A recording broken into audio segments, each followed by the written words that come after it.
Hey guys, in this video I'll show you that how you can fix your sniping tool is not working in your Windows 10 or 11. I'll show you guys three different solutions that you need to apply to fix this problem. So first, right click on your taskbar and open up your task manager. And here you need to just search for the Windows Explorer.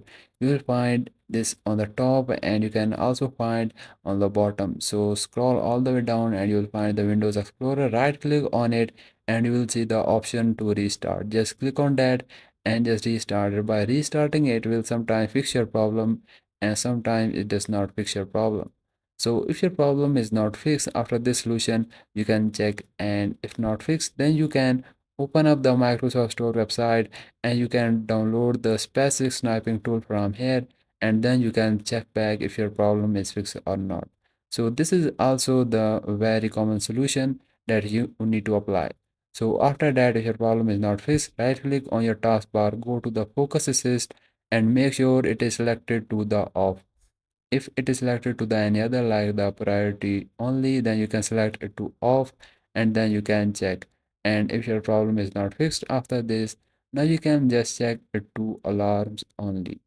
So by checking this on the alarm only, now you can just check back, and if your problem is still not fixed, then you can try the next solution.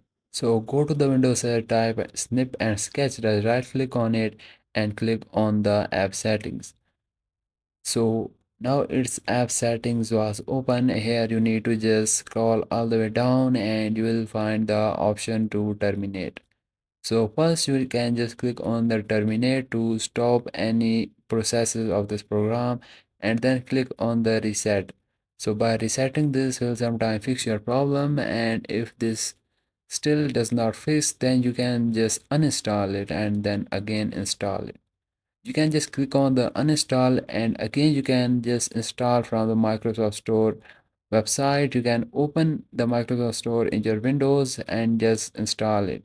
So after that you can check back, and I hope guys after this solution your problem is 100% fixed. So yes, please like the video and also subscribe to our channel, and I'll see you guys in the next video. Have a good day.